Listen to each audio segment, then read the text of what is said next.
Hello there. Today we're talking vintage medieval Lego again. That's correct. I say again as I have already covered the yellow Lego castle in a previous video. I'll leave a link to that one at the end of this one so that you can catch up on it if you've not already seen it. If you have already seen it, why not watch it again? It was a rather good video.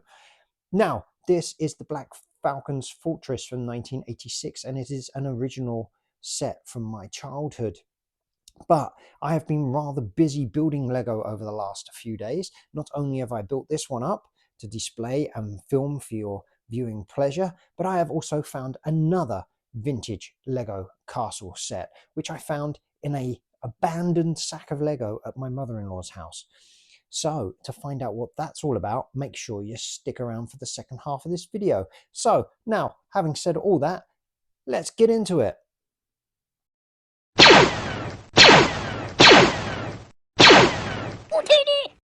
This is the Black Falcons Fortress. You can tell it's a Black Falcons Fortress because these guys are the Black Falcons and this is a fortress. This is set 6074. I know that because I have here the instructions and we see here 6074. Now this has 404 parts, which is quite exciting, isn't it? Not sure whether that's makes it any better or worse than other castles, but there you go. This was quite an upgrade to the yellow castle. Even though it is smaller, I did really enjoy playing with this one. The knights are slightly better equipped, I think, with spears, and we have bows and arrows and different kinds of helmets and real horses. No, more lifelike horses than the brick-made horses that came with the original set.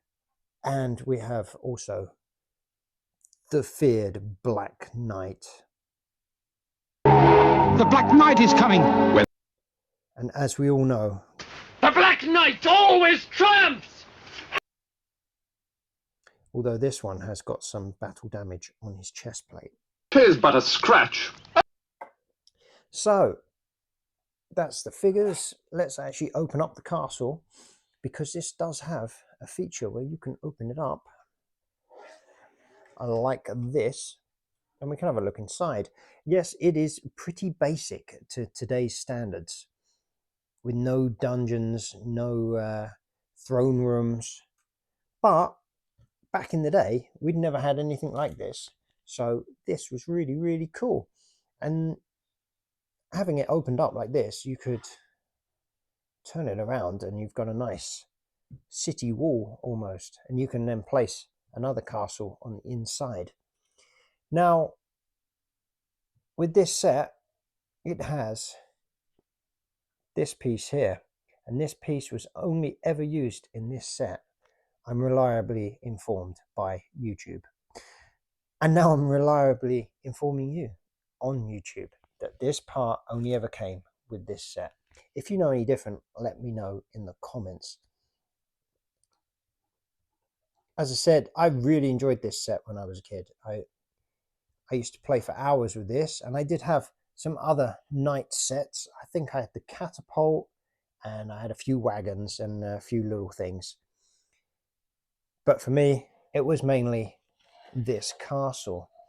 Now, I have seen, whilst researching this, you'll have to excuse these guys, the drawbridge. I don't have the string anymore for that. Now, as I was saying, whilst researching this, I looked on the Brothers Brick website, and they have a link showing a modern day version of this castle by Steven Erickson, and it is pretty fantastic. Although I would imagine it would cost a hell of a lot more money than the original set did back in the day. But as you can see by these photos, Mr.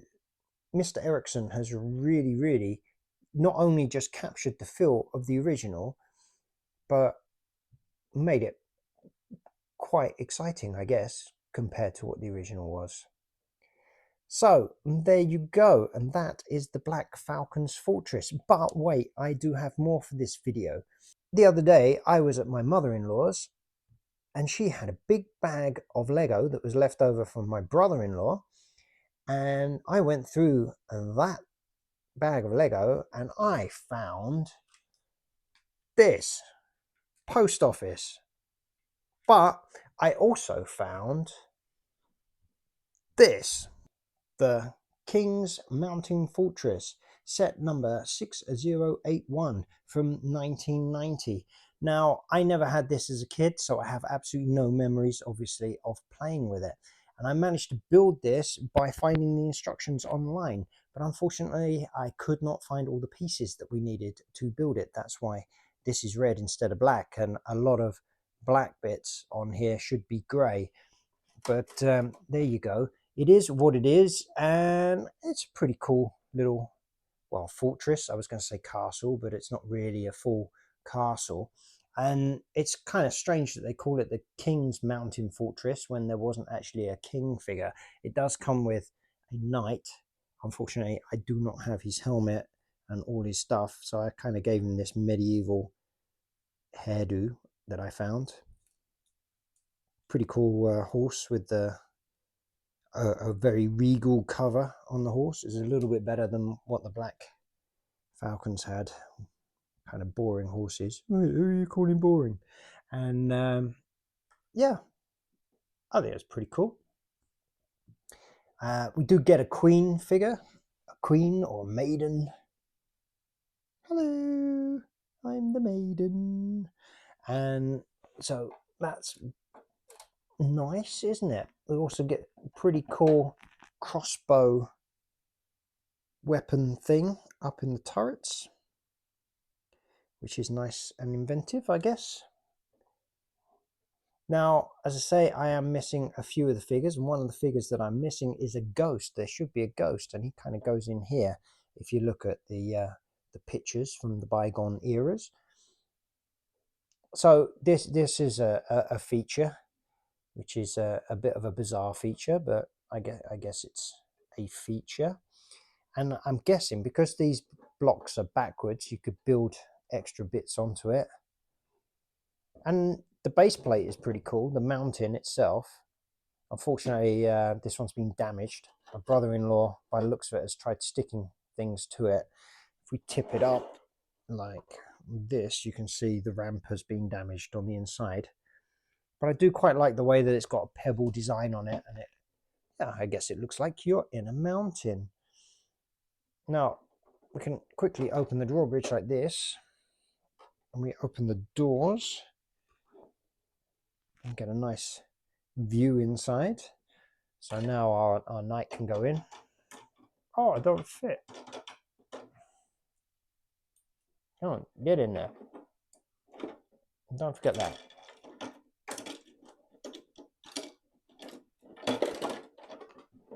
There. All nice and tidy inside. And if we look at the tower up here, we can swing this open for ease of access, I guess, to the inside. We can also pull this out and we have a trapdoor. So we have a volunteer here. Who said anything about volunteering? You did. When? You just said volunteering. But I didn't know what I was volunteering for. You're volunteering for this. Get in there. But I don't want to... Yeah, see? And then he can fall through there and go and play with the horse. So that's pretty cool. Now what we're going to do is remove these guys because I'm about to tip everything up again.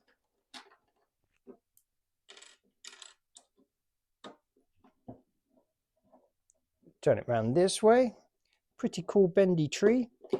Now I used to have one of these trees with a pirate set that I had. No idea what happened to that pirate set, unfortunately. And it's got absolutely nothing to do with this. We have a little prison on the side here, which I guess you could stick the ghost in if you had one. I don't. And then down here we have a sort of treasure area with a empty treasure box and a gold cup. Again, I didn't really manage to find all the pieces. That's why things are a little bit bodged together. You can open this, there's a bit of a trap door, and there's a bit of a build going on underneath there. I guess you could use it as a hiding place or something. So there you go. That's pretty much all there is to say about the King's Mountain Fortress. Now, whilst going through my brother-in-law's Lego, I did find a few other pieces of interest, such as this bow, which I believe belongs to a Kenner Ewok. I also found a wild weasel, because my brother-in-law had a rattler when he was younger. And then I found these guys. Never had these when I was younger. They have magnets in their feet. I believe when you put them on their spaceships or whatever, they activate things, which is pretty cool. Can't remember what they're called. I think they're called Micronauts. Could be completely wrong. Let me know in the comments that I'm wrong. So there you go. That's pretty exciting, isn't it? And with that, we come to the end of the video. So if you enjoyed the video, make sure you hit the like button, share it with Lego fans, and if you're not already subscribed, subscribe. And as I said earlier, you can check out my earlier video here, where we're going to look at the whole history of the castle theme and the yellow castle itself. Thanks again for watching. I'll see you on the next one.